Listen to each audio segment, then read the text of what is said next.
Namo tassa bhagavato arahato samma sambuddhassa.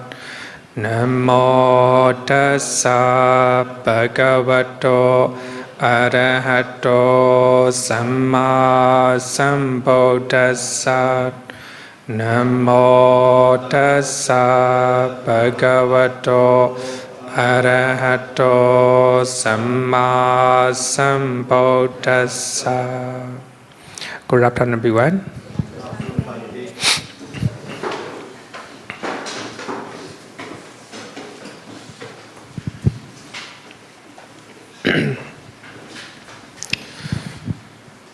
Last week we talked about underlying tendency or potential. We can call it potential. The underlying tendency to lust, raganusia, in regard to pleasant feeling. When we experience pleasant feeling, and underlying tendency or possibility for the rising of lust in our mind. So when we see pleasant things, when we hear pleasant song, when we are eating pleasant food, etc. So lust or greed likely to happen, right? The underlying tendency to aversion in regard to painful feeling. When we experience unpleasant things in our life, when we are seeing, hearing, eating, tasting, touching, etc. So aversion or hatred likely to arise. We call it anusia. Then underlying tendency to ignorance in regard to neither painful nor pleasant feeling. If what we experience is a neutral one, and ignorance or avaja likely to arise. There is a potential for ignorance to arise. So these are we call it three anusia, underlying tendency. So therefore we need to cultivate mindfulness and awareness so that we can prevent lobha, dosa, moha. So if we have a support after we experience, if we experience pleasant thing in our life, we will have a lobha. If we lose it, then dosa again, right? So we will have a lot of mental problem. Then if we experience unpleasant thing in our life, we may have a anger, So that anger will make a lot of problem in our life. So therefore, if we practice mindfulness, we call it clear comprehension sampajana. So even though we experience unpleasant thing in our life, so there will be no aversion or dosa in our life. Even we experience neutral one, so that experience is not very obvious. If we are mindful, then we know it, right? Even very small feeling, we will know it. So if you know the nature of feeling, then there will be no ignorance in our mind. So therefore, so we can remove anusia, underlying tendency, by practicing mindfulness. So therefore, meditation is important, right? We are meditating. The reason is to remove lobha, dosa, moha. In other words, to reduce lobha, dosa, moha. Some people, they go to many meditation teachers, they practice a lot, but their ego is very strong. Lobha, dosa, moha very strong, No, they are not meditating. They are not. There's not a. They do not meet the purpose of meditation. Even some meditation master, right? They get angry. Not the right way. So meditation master must be very kind, gentle. No anger. Okay. So that is the three type of tendency in Pali Canon. Here, the main thing I want to say is, now we are talking about feeling, Vedana, right? Vedana. So as I earlier said, that feeling is not an emotional one, just a mental sensation, mental experience. That's the feeling. So here, I want to talk about distinction between the instructed person and instructed person, or learned one and unlearned one. In other words, the Buddha used the word Ariya Savaka. Ariya means noble person.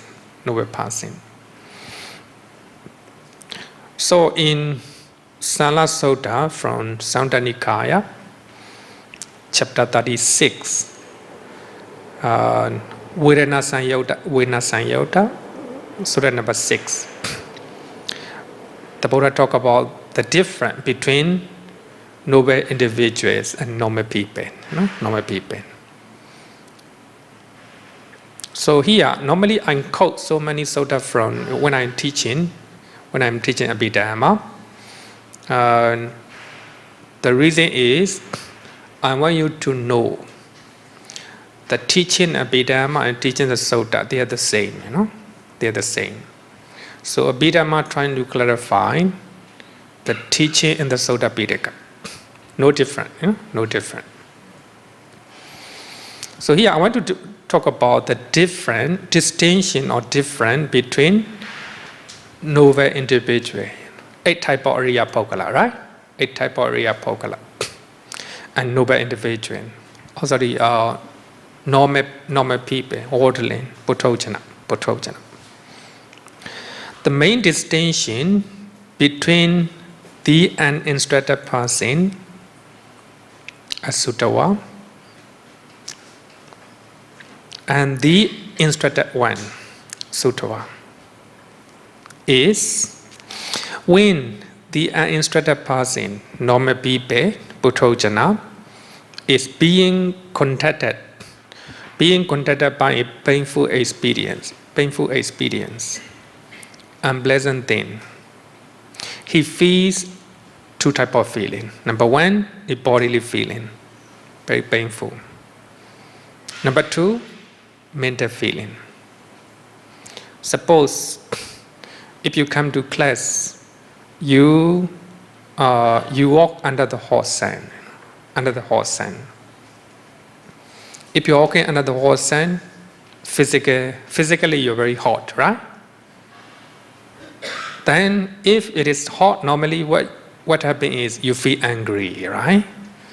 Mental feeling. That is normal way of life, normal Puthojana. But for noble individuals or Ariya Pokala, so they walk under the hot sun, of course they will have a hot sensation in their body.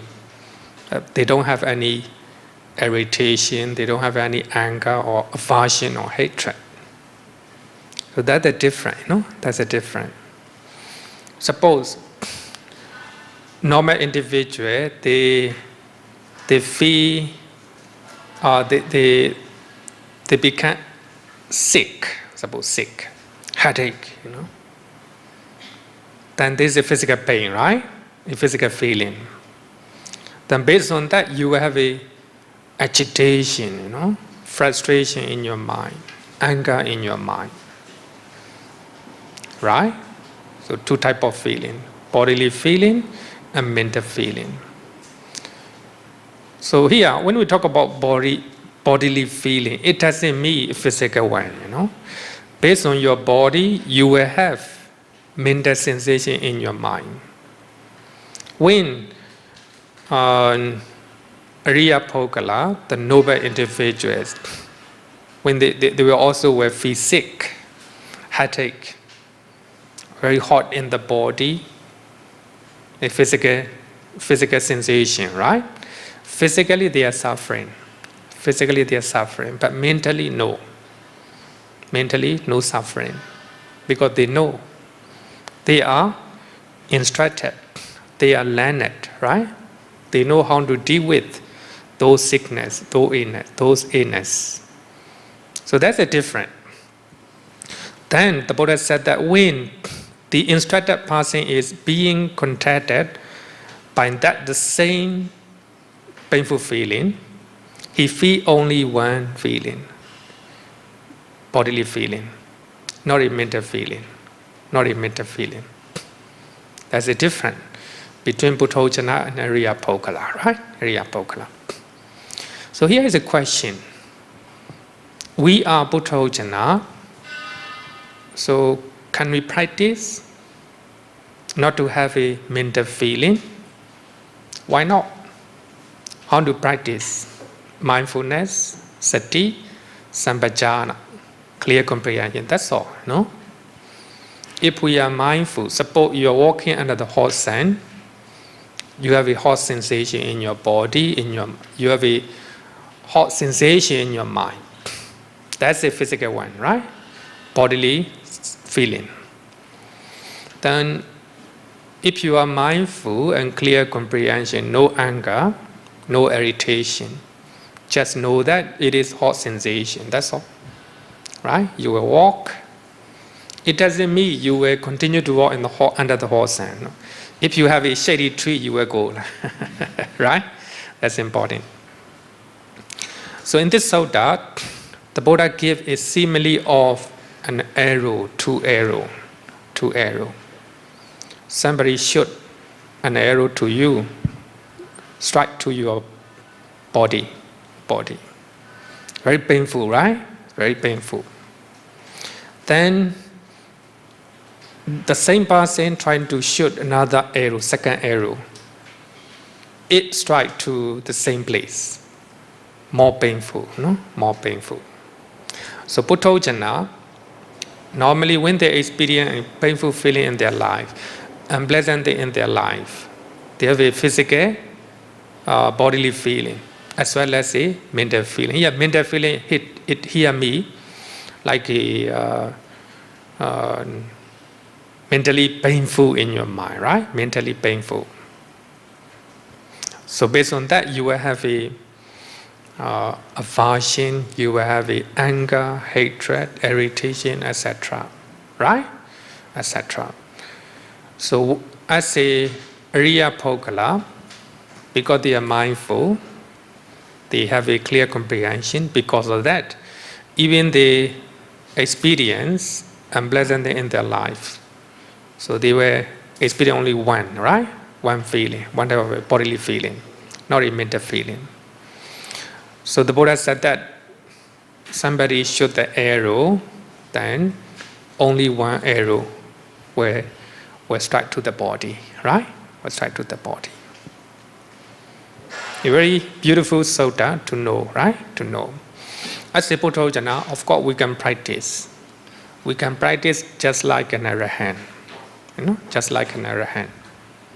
We can practice. So when I talk about Kriya Chaita, functional consciousness, I have already explained that. I have already explained that. Okay, so let's finish about feeling. Then you have any question for this? Do you have any question? No question? Then let's continue to another one. Before I talk about perception, sanya, I want to show mental process, cognitive process. We have eye, something to see. Because of that, eye consciousness will arise. The meeting of the three is called contact. Because of contact, we will have a feeling. Because of feeling, perception.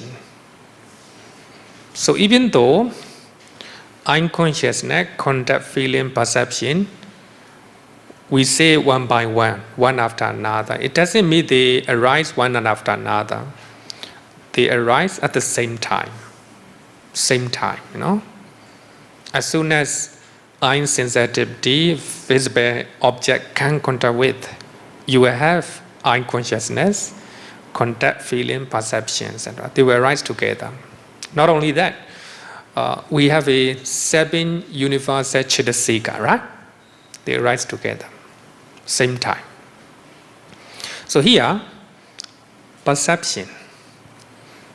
Then after that, we will have a lot of mental activity, mental actions. Our mind start to think about many things. So this is a cognitive process. So now let's talk about perception, sanya. So I will quote Mahavedana Sutta from Majjhima Nikaya. Actually, this one is not taught by the Buddha, it's taught by famous Bhikkhuni Dhammadena. She is a learned Bhikkhuni. Then she had a conversation with her ex-husband. Then her husband is non-returner. Bhikkhuni Dhammadena is an arahant. So Bhikkhuni Dhammadena, she requested her husband to become a Bhikkhuni. So her husband allowed her to become a Bhikkhuni. And she learned the Dhamma and practiced. Then she became an arahant. So she came back to Savatthi and visit her ex-husband, Visakha. So Visakha want to know the status of Bhikkhuni Dhammadena. How is her spiritual status? Because he himself is non-returner, anagami. So the question he made is very deep, very deep. Somebody who can answer all those questions must be higher than non-returner. So therefore, the question is between Dhammadena Bhikkhuni and Visakha, non-returner. They speak of these things called perception, sanya. How is perception defined? So Bhikkhuni, Visakha, Upasaka, asked the question to Bhikkhuni Dhammadena. How do you define perception, sanya? It is called perception because it perceives. It perceives. And what does it perceive? It perceives blue, yellow, red, and white. Looks simple, right? Very simple. Perception of blue, yellow, red, and white. That is the function of perception, White color, red color, blue color, etc. That is a perception, So the mind perceives, earlier. So actually, we perceive, the mind perceives, it is white color. The mind perceives is a red color. When I see white color, red color again, then I perceive again, That is the function of perception. That is the mental function, basic mental function. We may not know it, right? Normally, the mind is working. The mind is functioning, it's all. If you are mindful, of course you will know it. Normally we are not mindful. We do not know, but the mind is working on it, on its own, On its own. So we see white color, red color, blue color, then when we experience the same color, the mind know it. It is white color, it's a blue color, etc. Right? That's the function of perception. Sanya perceive the quality of an object. It takes note of the marks and the shape and the color of objects, etc. Actually, our mind take note the shape of a people, the shape of a building, etc. Right? You take note that this is Mangala Vihara because the mind, perceive a lot, right? Perceive a lot. Even among the twin, right? Twin, the mother take note.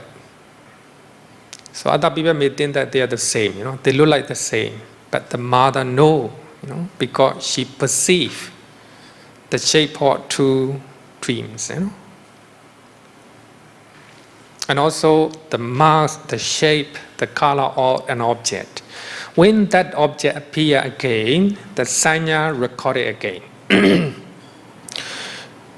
Its procedure is compared to a carpenter's recognition of certain kinds of wood by mark he has made on it. Carpenter, he mark, where to cut and where to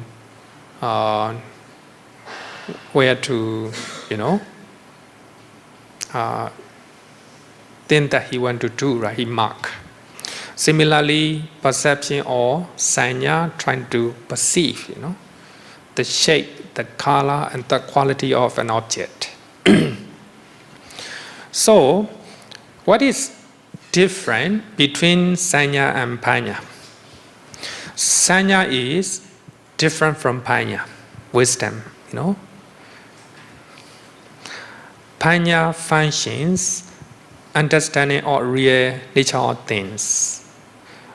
Panya trying to understand why it became white, why it became red. And also, Panya understand the nature of things, the nature of things. Panya analyze the nature of things. Sanya just function noting of things, that's all.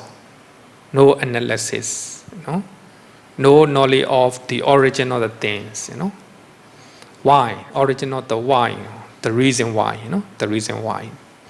So that's the difference between sanya and panya.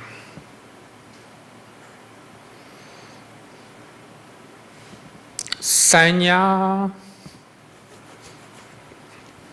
is very tricky, very tricky. We have a lot of sanya about people, about the places, right? About the thing we have. We have a sanya in our mind.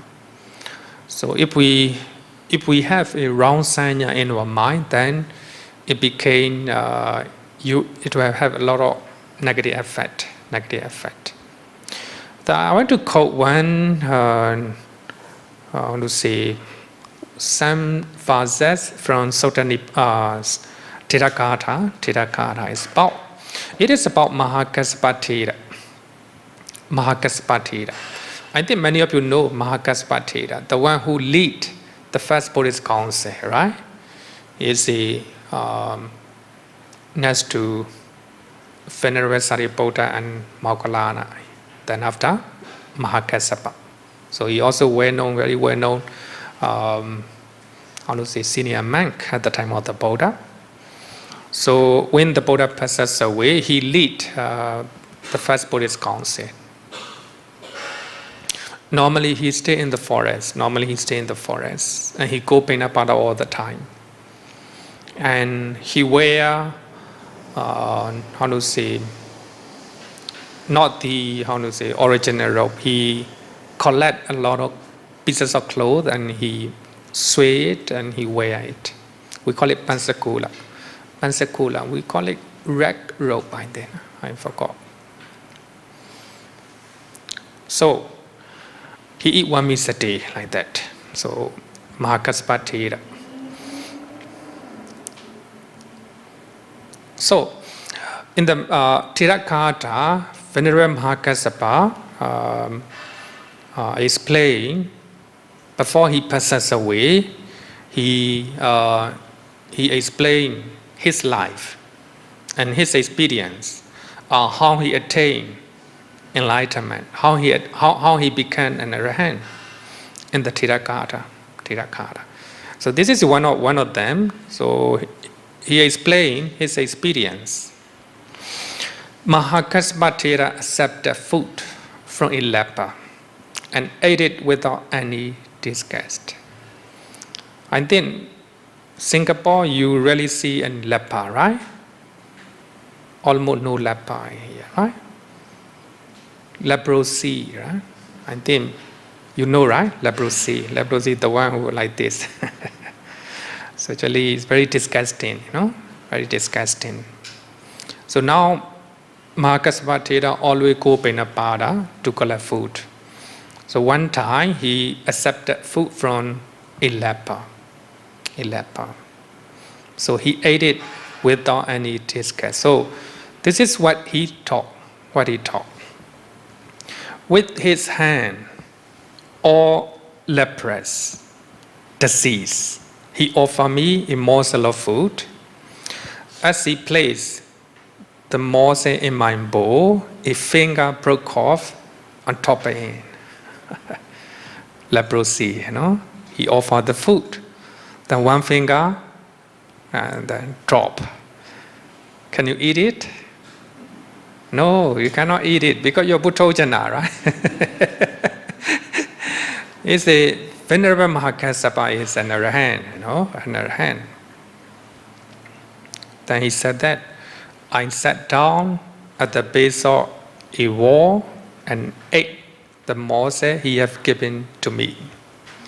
While I was eating, and after I have finished, I did not feel the least disgust. Then he, actually, of course, he didn't mention here, but he take out leprosy, what is it? Finger, leprosy finger, take out and throw it away and eat it. You can see that.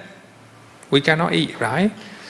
We have a lot of wrong perception in our mind, wrong perception. We take it is leper, So his fingers disgusting.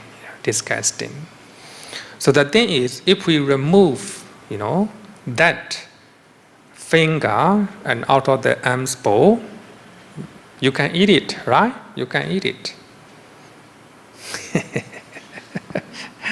So therefore, when you look at the story of Venerable Mahakassapa, we can understand the difference between normal people and an arahant. We have a lot of perception in our mind, wrong perception, right? Wrong perception. So the finger, also the matter, right? Then you take it out and throw it away and eat it, right? Eat it. But normally we have a lot of perception in our mind. Why is disgusting, disgusting. So I want to show we have a lot of wrong perception. In other words, we can call it illusion. You can see the picture, right? The baby, normally she suck. How to say this one, right? How to call it? So he was thinking, his mother, wrong perception, as a baby,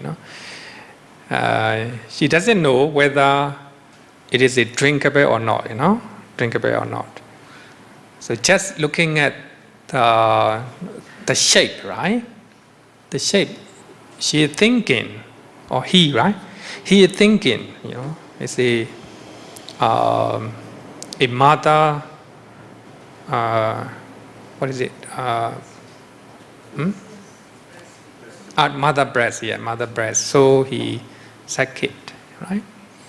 It is a kind of. I just want to show this illusion in our mind. Normally, we have a lot of illusion in our mind. Beautiful. When you look at people, normal people, we think that is beautiful. It is illusion in our mind. Ugly, Of course, conventionally, they are correct. They are correct. When you see a passing, so you think that is beautiful or handsome. It is illusion in our mind. Because of that, we have attachment to the people. We have aversion to people, Because of this wrong perception. When somebody became a noble individual, they understand this is a combination of mind and matter. No beauty, no beauty. So they understand as they really are. When you look at the body of beautiful lady or handsome boy, handsome guy, when you analyze their body one by one, no beautiful, full of impurity, right? Full of impurity. So we have illusion in our mind, we have a wrong perception in our mind. Because of that, we have attachment to people. Based on attachment, we have a lot of suffering in our mind. So that is the difference between Buddhojana and Ariya Pokala, right? Ariya Pokala. Okay, any question regarding with the perception? Sanya? Simply it perceives what we see, what we hear, etc., right? Okay, no question. Then we continue next one. Volition, Chetana.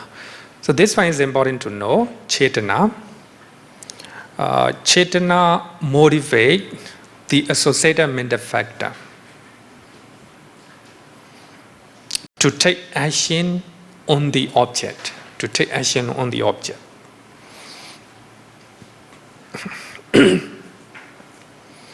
So in achieving its goal, Chetana is the leader.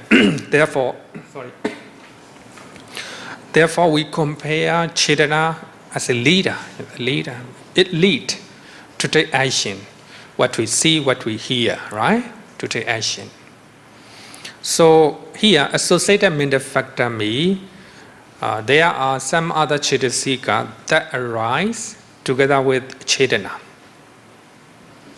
Chetana will lead to take action, what you see, what you hear.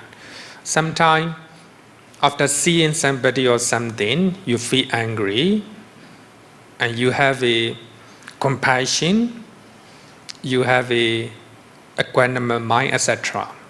These are the actions of the mind. So, to take those actions, Chetana will lead, or Chetana will motivate, push, Chetana will push you to do that. So therefore, Chetana is a leader. Every action, you have a Chetana. Every action, there is a motivation in your mind, volition in your mind. So therefore, when you look at the simile, it is compared as a commander-in-chief at the battlefield. Whatever action done by the soldier at the battlefield is the responsibility of a commander, He command to kill, or he command to shoot, like that, right? So commander-in-chief at the battlefield, he is like a Chetana. So he will push soldier, right, to take action. Or he will motivate soldier to stop, etc., right? So therefore, Chetana is like a commander-in-chief. And also, Chetana is compared to a class monitor. Maybe we can compare with the teacher Lily here. Teacher Lily is like a Chetana. She will push, to do a lot of things. If she cannot come, and she will ask somebody to take some of the responsibility. So here, as far as the recording is concerned, Mr. Tan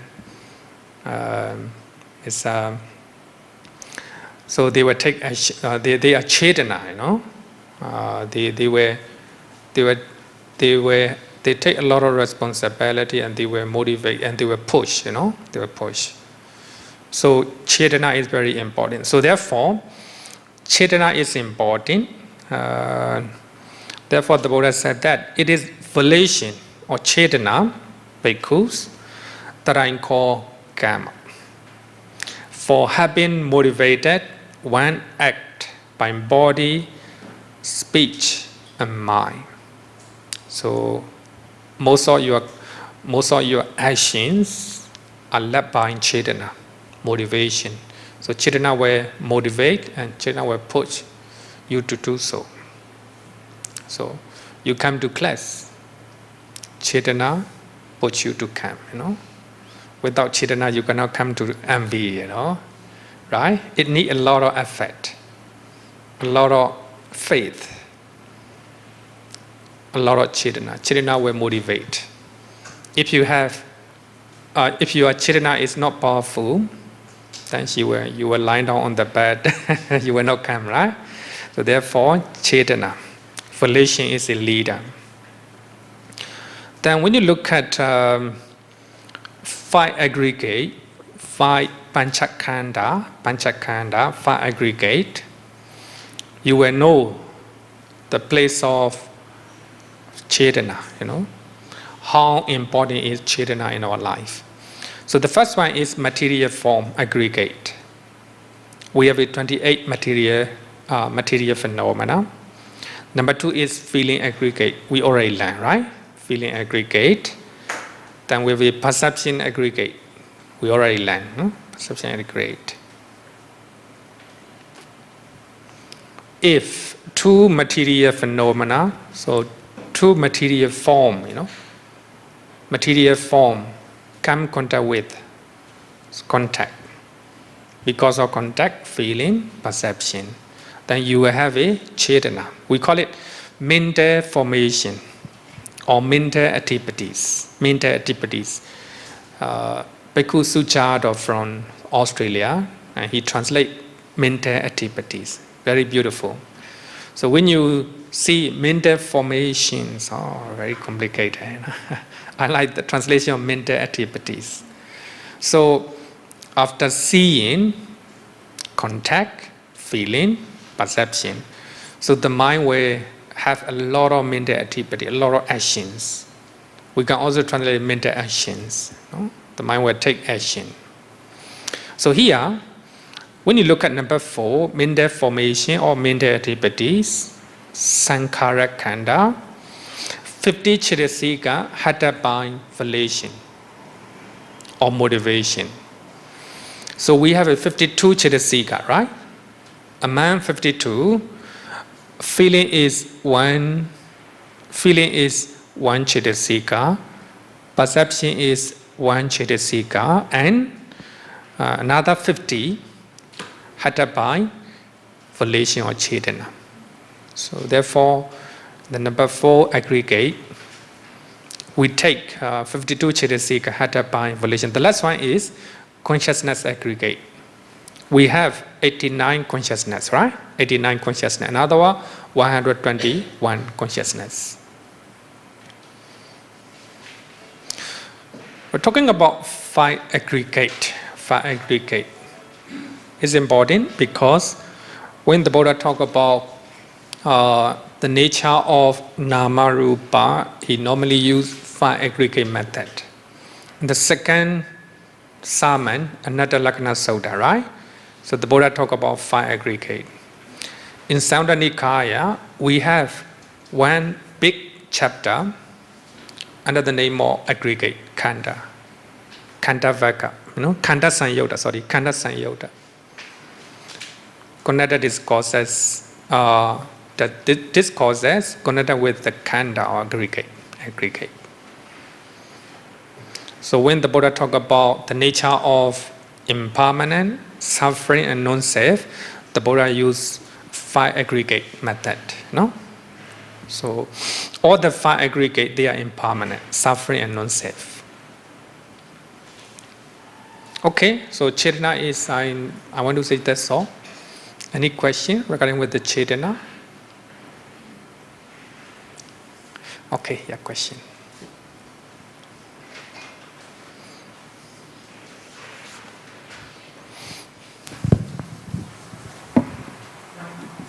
Bhante, I thought the perception definition have 2 functions. One function is marking the object, as what you said earlier. Marking the object, the function is that if the Cheta see the object the first time, it mark the object, so that in subsequent, when the mind meet the same object again, it can recognize the object.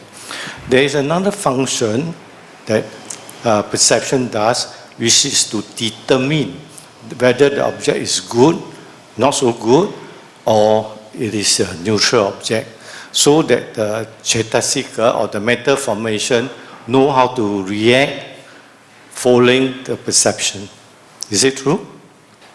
Determine, right? Yeah, determine whether the object is good, not so good, or neutral, so that the mind know how to react to the object accordingly. Determine. Determine is in the mind process we have determination, right? How to say Uttavana.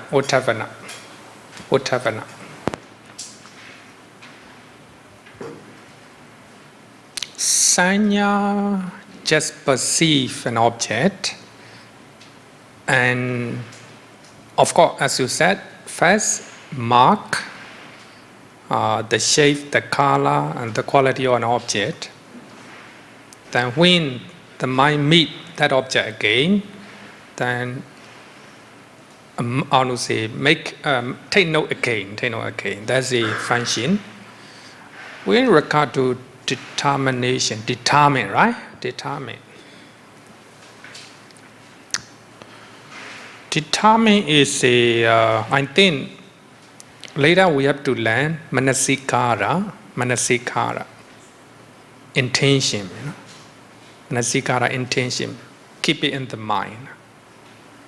Keep it in the mind. Because in Abhidhamma we have explanation that determination in the mind process, manodara vajana, right? Avajana. In English we call it, how to say, determination, manodara vajana or uttapana, and intention, determination, intention or manasikara. They are the same. In this case, I think sanya may not do any function about determination. It just mark, Making decision or determination need more effort, more effort. Where did you learn that? I think I could have read that from this the Burmese monk who passed away. Sorry. Silananda. Pandit Silananda. Yeah, Sayadaw Silananda. Sayadaw Silananda said that. Yeah. I think it's because I went through quite a bit, so I cannot remember whether it's. Oh yeah, not quite sure. It was explaining, part of this, so I went through. So I cannot be assured that I get it from me, but when perception. Maybe we can reaffirm. Yeah, I cannot verify, but I remember very clearly that when I read about perception, they talk about marking the object and determining the object. And the reason is because if you look at the object in the cognitive process, besides marking the object for the first time you have seen it, or you have seen it a second time, you remember the object. The other function of perception is to perceive whether this object is a good object or not so good object or neutral object, so that your mental formation can react subsequent to that moment. So maybe you check on that. You need to check, but because when you talk about manasikara, I will explain it again. Because determination, the mind process, and intention are they the same? We have three types. Actually, I forgot three types. One is the manasikara, attention, what we are going to learn. Another one is the determination, the mind process. Receiving, investigating, right, and determining. So determining or manodara Manora Vachana, and intention are the same. So in that sense, maybe determining to do with Manasikara. Maybe we'll come back later part. Okay, any question? Same thing on the Sanya, Bhante. Does it work to form our views? Is it a function that when our views, be it good or bad, that starts to form because of Sanya? Then that's one question. Second is that how much of this is like transmigrated to the next life? And like, for example, if some of the views may, for no reason, may be deep-rooted as versus others. So it could be accumulated from past, past life. Sometimes you see something, you have no reason, but you don't have a very good feeling. You cannot explain it, maybe first time, or some face that you see, oh, I like this face, I like this aura. Sometimes is it because of the transmigration from your past experience that does this sanya plays a part in that? Yeah, you're right. And then sanya or perception will take shape, right? But sanya will perceive this type of people is good, and this type of people is not good, right? Normally we have a kind of perception in our mind. Of course, even in our past life, when we regarding with the shape of a building, or some people may like trees, some people may like modern things, some people may like traditional things, right? Traditional building like that. Of course, it's sanya or perception will play an important role. And no reason, sometimes no reason we like it, right? We like it. Yeah, it's something to do with the perception. So perception play an important role. We perceive people, we perceive things in our mind, in our mind. So therefore, based on our perception, then we decide. So, I don't know, in Singapore, in earlier day, we think that if we see somebody who, who use tattoo, in the body, then there's a perception in our mind, oh, he is a bad guy, right? This perception, because our parents told that wearing tattoo is not good. It's not a good behavior. Because of that, we have that perception deeply rooted in our mind. When we see people who wear the tattoo, then we think, we do not have a trust on them, When somebody sits down near to you, then there is some, uncomfortable feeling in your mind, So nowadays, because tattoo became popular, and also it became a kind of fashion, Many people wear the tattoo, then our perception change. So here, my point here is whether they wear the tattoo or not. We have to look at their behavior, right? So perception play an important role, and it takes, sometimes we make a wrong perception, right? Wrong perception. Sorry, wrong decision. Okay, our question. Okay. Yeah, my understanding of perception has always been like this. Besides just looking at it, the mind labels it and store it in memory. Then the next time when it comes across a similar object, it will search the mind and compares. And its reaction will be influenced by the comparison. Like for example, the tattoo example that you use, all right? In his memory, anyone with tattoo is bad. So he see another person with tattoo, All right? Tattoo has been labeled in his mind already, and he compare with with tattoo in his mind, and then he comes up. When he see a person with tattoo, he'll think it's bad, because when he compares with what was stored in his mind, tattooing is bad. So it has these functions of labeling, storing in memory, and comparison. Labeling, right? Yeah, labeling, labeling and memory, and memory. With retrieving it from memory for comparison with what you have just perceived, like this. Very difficult, you know. Because we're trying to, we need to analyze the mind process. So therefore, Abhidhamma trying to, examine the mind process. Just like a labeling, right? Labeling is another naming, right? Naming may be another function. So labeling is similar to what I said, by determining the object. Right? Determining the object. Mean is another. Yeah. You're right. Because if I'm not mistaken, the late Sayadaw Silananda was explaining the 5 aggregate in terms of the cognitive process.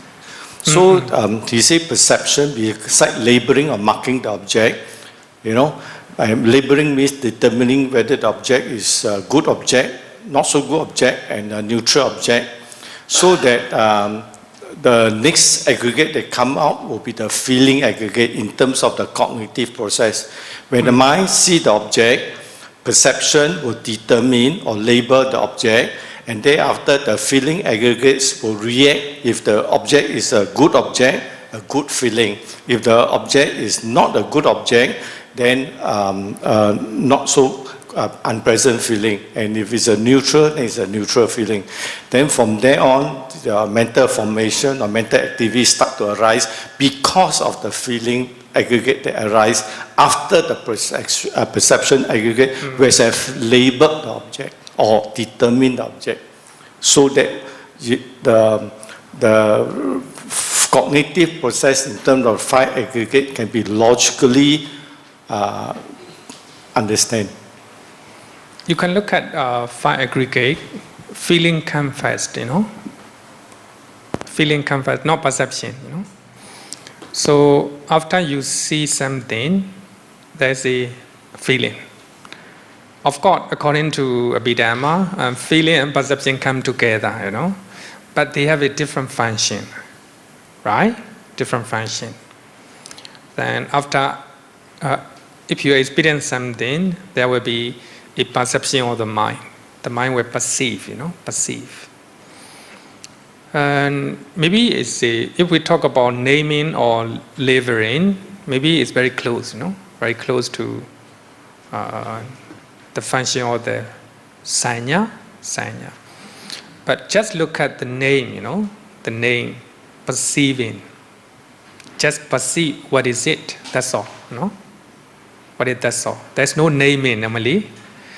Maybe it's naming, I think, connected with, associated with the Chetana maybe, right? Chetana and other mental factor. So perception will not name, just perceive what he see, what we hear, right? So naming will be another, even connected with the Javana Chaita, But it needs a lot of, a lot of motivation. So after determining, then we have a Javana Chaita, right? Javana Chaita. It's very complicated. Thanks, Bhante. My question is not so much related to the earlier gentleman's. Mine is on the part where you mentioned about tendencies arising from feelings, underlying tendencies. So when you talk about underlying tendencies, is it part of mental formations? Say, for example, part of mental formations rather than feelings aggregate. Because feelings, you only feel that is pleasant, unpleasant, then subsequently any aversion or greed arising would fall under mental formations? You're right, and under the mental formation, yes, you're right. Because underlying tendency will be three, right? Lobha, dosa, moha. So they are under the mental formation, under the 50 Chitasika. You're right. Okay, so Bhante, in the event that there is a pleasant feeling, there is greed in the mental formation, so having mindfulness will only tell me that I'm feeling greed at the very first instance. Mindfulness? Having mindfulness, then I know this is pleasant, and the feeling of greed, or rather the mental formation of greed will arise. It cannot stop this first instance of greed. Then if I have good mindfulness, then I remember, this is greed, so I must let it go. Not let it to lead to further greed, but that's all I can do, right? I mean, stop at the first instance, after the first instance. You're right. So, when you experience pleasant thing, you have a lobha in your mind.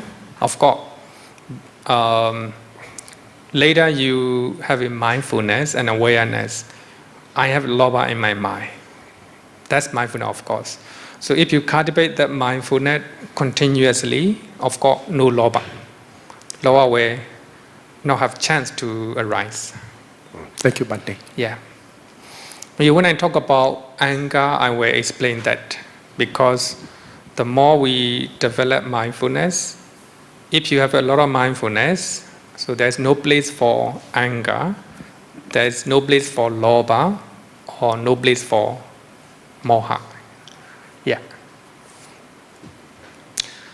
So, we have to look at the function of each cetasika, sanya or perception, just perceive the color, the quality, or an object you see, you hear, right, etc. And even, different people may have a different sanya to the same object, right, and the same person, right? So therefore, it depends on our mind process. Okay, thank you. And the next one, no question, right? Maybe I didn't better stop question here. Maybe we'll go next one. Another one-pointedness, ekaggata. One-pointedness. Ekaggata literally means a one-pointed state or a one-peak state. So the one aga means the peak of something. So that means the peak of mountain, the peak of building, the peak of trees. So when you look at the peak of a building, is it aga, right? Top, at the top. So similarly, when we see somebody or something, when we hear some sound, we have a one-pointedness in our mind. Because of that, we can recognize that. So therefore, we call it the unification of the mind. So one-pointedness unifying the mind to know an object. To know an object. So it is present in all type of cheta. Even the most rudimentary level. Even you are restless, right? Even your mind is restless. You still hear what I am talking sometime, right? Suppose your mind restless, thinking a lot of things. But the moment your mind trying to incline what I'm talking, then you know it, right? Because of one-pointedness. At that particular moment, so one-pointedness or ekaggata unify your mind to know what I say, to know what I say. So that is a ekaggata, one-pointedness. So one-pointedness is sometimes there is a connection between with the serenity, samatha. So in Bdmv we use ekaggata, one-pointedness. unification of the mind on the object. You see somebody because your mind unified other Chaitanya and Chaitasika together to see that person, right? Then you hear his sound because of one-pointedness. So this Ekagata unifying Chaitanya and Chaitasika to know the sound like that, right? Actually in the suttas, we use the word samadhi, concentration. They are the same. Samadhi here means san adi, two words. San means properly and well. Adi means taking. I take the bottle or the water properly, properly. That's samadhi. That's a samadhi. So if I do not take this bottle of water properly, then it will drop, It will drop, So here, samadhi means you take an object firmly and properly, so that your mind is not going away from that object. When we are meditating, our mind, we take breathing object properly and firmly. In that way, we have a concentration, right? Concentration. Even though we define, we explain the root of the word, they are the same, Ekagata, samadhi. Of course, Ekagata is much better. One-pointedness. Only your mind point to one object, right? No other things. No other things. Another one is called jhana. We already explained. Jhana means two definitions. One is closely contemplating an object. Your mind closely contemplate on an object. You contemplate breathing object closely. You contemplate the quality of the Buddha closely. That is jhana. Another meaning is banning up opposite mental state. You're trying to cremate all your hindrances in your mind if you have a jhana. So here, jhana also same as a samadhi. So therefore, in the Noble Eightfold Path, Samma Samadhi, right concentration is explained with the full jhana, right? Full jhana. They are the same, one way or another.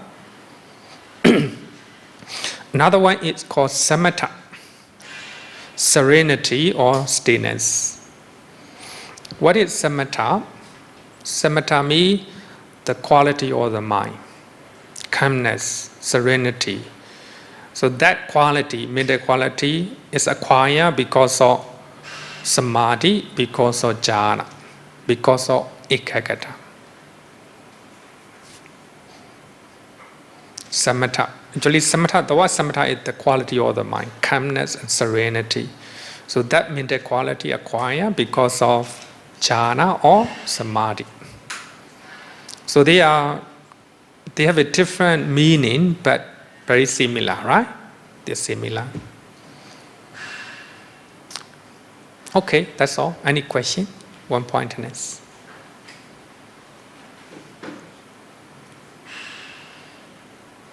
Okay, no question. Then because it's very clear. Another one. This one is a little bit complicated. Life faculty. Jivitendriya. Life faculty. Jivitendriya is mental life faculty. It maintains the life of the associated mental factors. So now, 7 universal Chaitasika, they arise together, right? At least one consciousness and 7 universal Chaitasika, altogether 8. So these 8 Chaitanya and Chaitasika, they arise together. So when they arise, group of a group of 8 Chitta and Chittasika, right?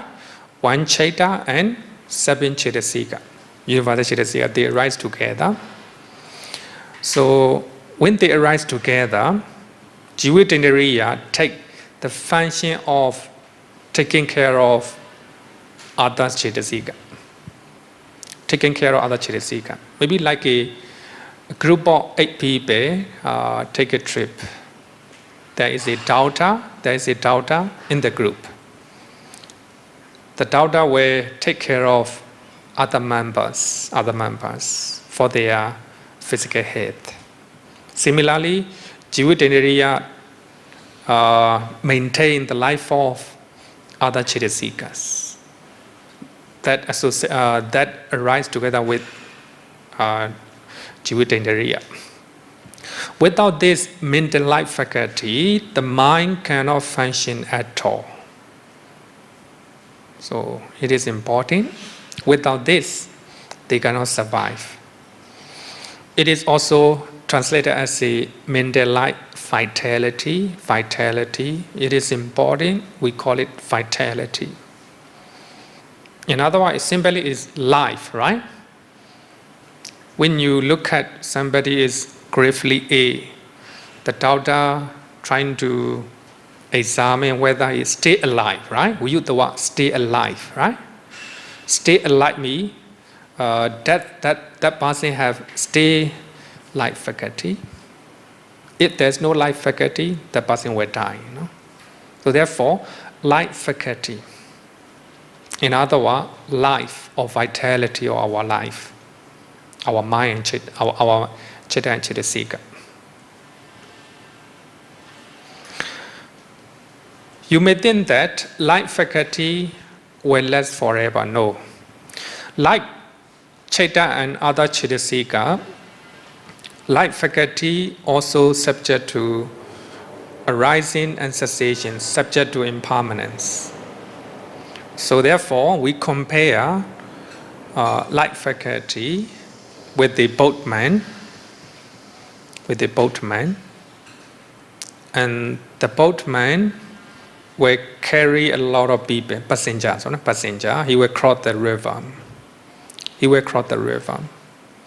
So when he is crossing the river, he take care of other people, not to sink, not to sink the boat, right? Or sink the boat. So then, suppose if the boatman do not care, and the boat sink on the river, then all the people will die, including him, including him. So that means, while he is crossing the river, he take care of other people. At the same time, he take care of himself, right? So therefore, life faculty also subject to impermanence. It will arise, it will disappear. The moment it arises, life faculty will maintain the life of other Chittasika and Chaitas. Similar to a boatman, right? Boatman.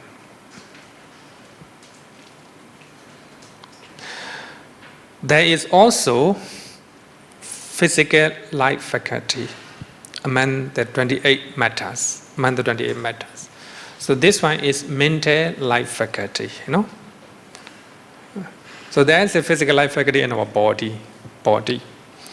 So sometimes, some part of our body die, right? We do not experience. Even somebody touch, you cannot experience. You do not know. Because there is no life faculty.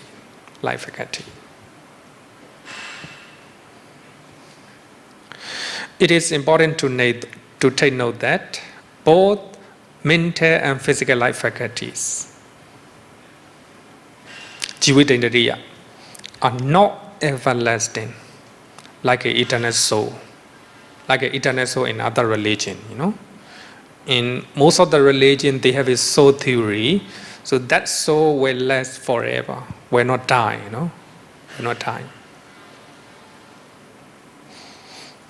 So, after if your body dies, that soul will move to another body, and will were going on, going on, then die, and that soul will not die, will take another body like that.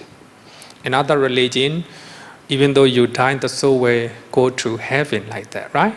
Everlasting. Buddhism, there's no soul, no eternal soul, no self, no self. Sometimes we use the word self, There's no self. So therefore, the Buddha used the word sunyata in Pali, sunyata in Sanskrit. It means emptiness or voidness. In Mahayana, they use the word, this concept, emptiness, emptiness. So according to Theravada, according to Phena Pentupama Sutta and Sunyata Loka Sutta, sunyata means the lack of permanent entity, like a soul, like a self, or whatever you call it. Sometimes, vijnana, consciousness, they call it consciousness. Whatever name you call it, if you think it is permanent, everlasting, it is a wrong view according to Buddhism. There's no everlasting thing, no everlasting entity in Buddhism. Everything is impermanent. Arise, passes away, arise, passes away. Every material phenomena, every mental phenomena arises and passes away. So therefore, this body is emptiness. Our mind is emptiness. The reason is, our body, our mind, there is no permanent entity. Empty or permanent entity in our mind, in our body. So therefore we call it sunyata, emptiness, emptiness. Then when you look at Sunyata Loka Sutta, Venerable Ananda asked question to the Buddha. Bhante, people say sunyata, sunyata, emptiness, emptiness. What is emptiness? And the Buddha said, it is Ananda because it is empty of self. Yes, self here means permanent entity, something that lasts forever. And of what belongs to self.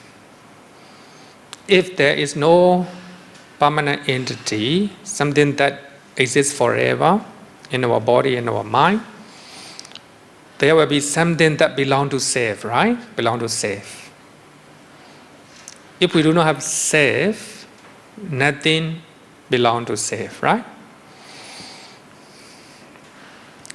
So, what belongs to self?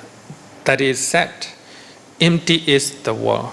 Empty is the world. The world here is in the Sutta. The world in this Sutta indicates 6 internal bases. 6 internal bases mean eye, ear, nose, tongue, the body, and the mind. Internal one. And also 6 external bases. Something to see, something to hear, sound, taste, smell, tangible object, and mental object, right? Mind object. So these are the 6 external bases. This is called the world. Normally we call it the world. The world is not fair like that, right? The world is fair. It means the world here means what you see, what you hear, what you smell, taste, touch, and the mind, This is the world. Now we see people, we hear people. It's your world, right? It's your world. So therefore, the Buddha said that. Actually, it is called Nama Rupa, mind and body, right? Mind and body. Mind and body is empty. So empty here means no substantial entity. Everything arises, passes away. Arises, passes away. Body and mind, everything, right? Everything. So therefore we call it emptiness. Sunyata. Then I want to explain the nature of Atman or Atta, or they call it inner self or soul. According to some religion, they think that there is a self or Atman or soul inside the body. Even though our mind changing, even though our body is changing, that internal self or soul do not change. You need to do a good deed. When you're doing good deed, you beautify your mind, and your soul also will be beautified. If your mind, your soul is beautified, perfectly beautified, your soul will reunite with the super soul, or maybe heavenly being. That is theory of soul in other religion. So this is from internet. When you see this picture, you will see that there is a soul, right? Somebody died here. The everlasting soul will move to another new body and was born, and grow old, and become older and older, finally will die. So even though the body is changing, the mind is changing, everlasting soul or self or Atman do not change. It will move to one life after another. So you need to do a lot of good deed. Then you need to purify your mind according to them. So when your mind is purified, so your soul will be purified. Ultimately you will reunite with the super soul, great soul. So that is their final aim. But the Buddha trying to analyze Nama Rupa, so he didn't see any permanent entity in the body and in the mind. So therefore the Buddha talk about anatta, right? Anatta, non-self. There's no self, no soul. Whatever name you call it, if you think that something is permanent, that's the wrong view. So therefore in one sutta, one of the monk called Sati, he used the word vijnana, consciousness. So he said that that vijnana or consciousness does not change. That consciousness will experience the result of karma. And when you die, so that consciousness will move to another life. So that is a soul theory. Even though he used the word vijnana, consciousness, and the Buddha denounced. Before the Buddha denounced, the Buddha examined, what do you mean by consciousness or vijnana? And he talked like that. So the Buddha trying to denounce, and he talked about paticca samuppada, dependent origination. Because of it that happened. So there's nothing that permanent forever. Everything is changing, right? So therefore, Buddhism reject the theory of soul. So I want to quote some explanation in Bhagavad Gita in Hinduism.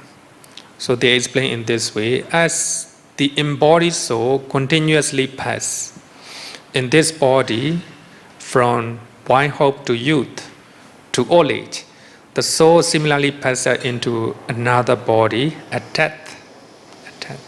That is the explanation. Therefore, they use the word reincarnation. But Theravada Buddhism do not like the word to use reincarnation. No. When you use the word reincarnation, it's something to do with the permanent soul. You're moving, your soul moves to another, this body to another body. No. Buddhism, when you die, all your Cheta Chitasika will die. A new Cheta and Chitasika will arise.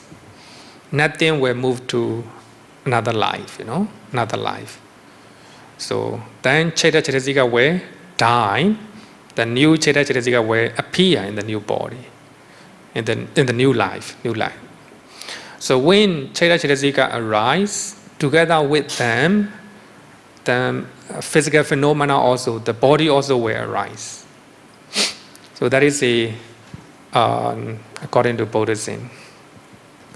Sober passing is not bewildered by such change, Bhagavad Gita said. So it talk about the nature of soul. So everlasting soul will move to one life after another. In Wikipedia, it explains about Atman, Jiva or soul. So here we use the word Jivitendriya, right? Jiva, life faculty. So they also use the word Jiva. The same usage but different explanation. So according to them, the Jiva is the performer of virtuous and immoral actions, good and bad actions. And Jiva, in other words, it talk about soul, permanent entity, where experience the fruit of those actions. The fruit of those actions. It has been eternally bound by Maya, and as a result, it rooms within the cycle of birth and death. Birth is when a jiva acquires a new body. So earlier picture, right? So here birth, here me, a kind of reincarnation. So a jiva or soul acquires a new body. Death here is when it departs from its old body. Just as one abandons one's old clothes and wear new ones, and jiva renounce its old body and acquire a new one. So this is the nature of permanent soul theory in Hinduism. Soul theory in Hinduism, there is a permanent soul that will not die. So it moves to one life after another, and it reunites with the super soul. So in Buddhism, when the Buddha analyzes, when the Buddha sees with the wisdom, body and mind, everything is arising and passes away, So therefore, there's no permanent soul inside the body or outside. No. So here, some people say that there is a universal soul, right? Universal soul. Some people say that. No. There's no universal soul. That is just a perception in the minds of people. They just perceive it wrongly. According to Buddhism, outside the universe, full of people, full of the things, they are just mind and body, right? Physical and mental phenomena. That's only two. They're changing, right? They're changing. The planets are changing. The universe is changing. Just look at your body and mind, right? That will be quite sure. Your body is changing, your mind is changing. The body of other people also changing day by day. So that is, I want to say, the real nature of Nama Rupa. When you understand that truth, nature of Nama Rupa, that's called enlightenment. That's enlightenment, or understanding, or wisdom, or insight. So when you have that insight, or understanding, or enlightenment, so when your body change, when your mind change, you accept it.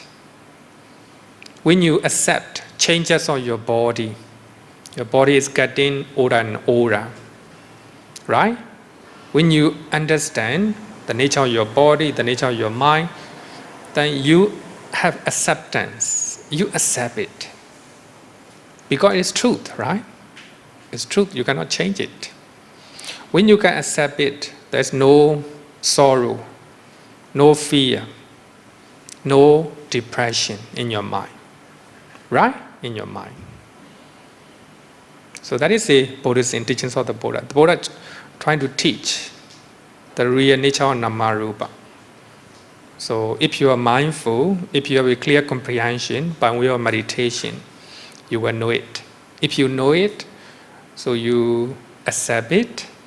When you encounter with the true nature of Nama Rupa, then no fear, no anger, no irritation, even no slightest irritation of the mind.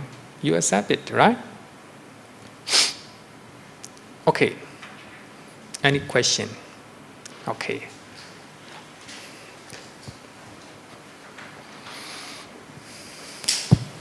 So the last one we'll talk about next week.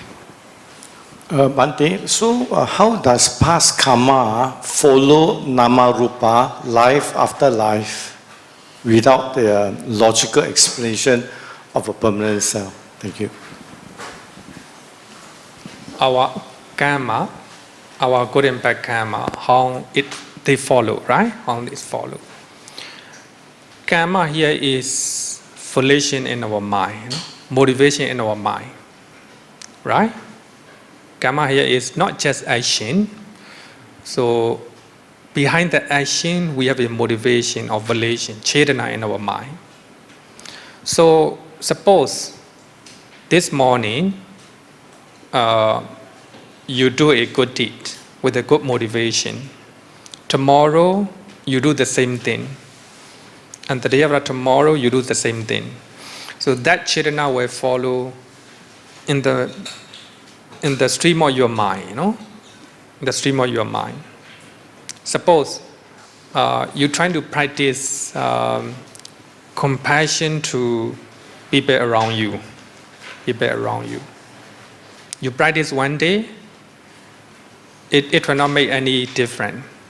You practice compassion 2 days, not obvious yet, 3 days, 1 week, 1 month, then that motivation or volition in your mind will follow. So the moment you think about people around you, it became a habit. Automatically compassion arises in your mind. Right? So here, you have a compassion to other people. That is your karma, right? The moment you have a compassion, there is a motivation or chetana in your mind. So that chetana will be a part of your mind.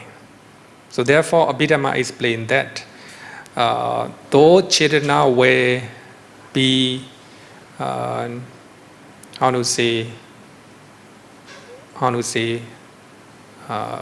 part of your mind process, especially it will influence the way you think all the time, right? All the time.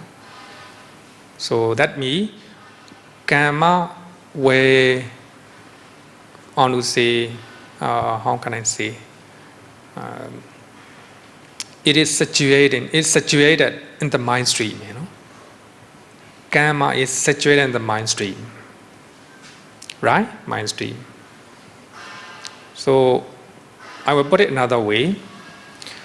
When we are doing something again and again, whether good or bad, it became habit, right?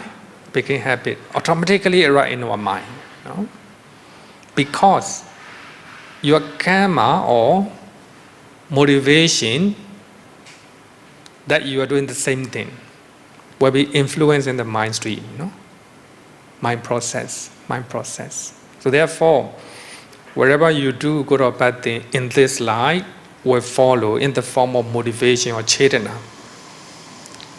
I will use another word, energy of the mind, Energy of the mind. Some people have positive energy of the mind. Some people have a negative energy of the mind. That is karma, right? That is their past karma.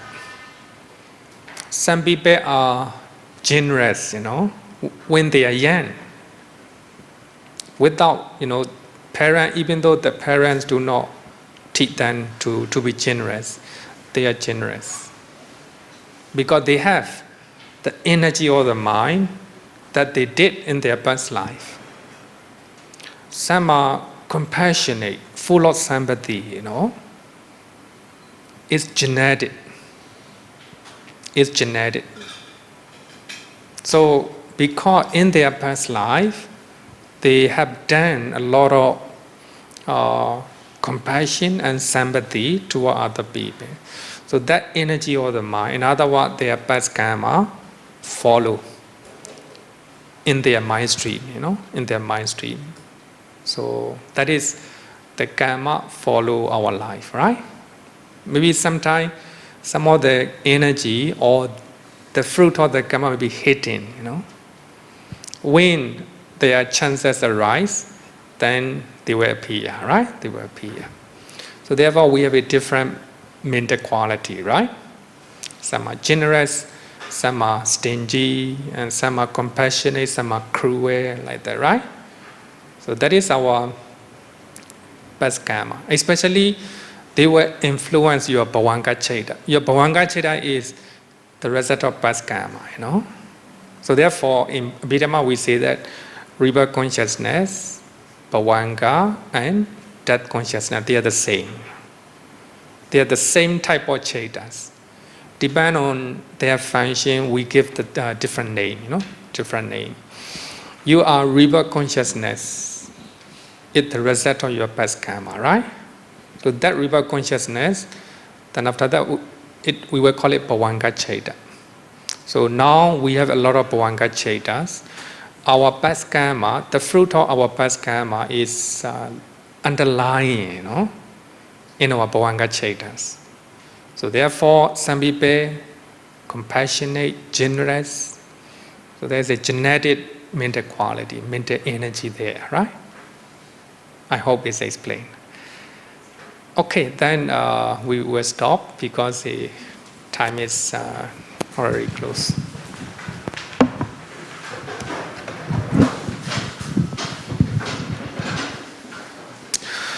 Yo varatam bhavaro manu jesu sakyamuni bhagava gata kecho paragato balavidya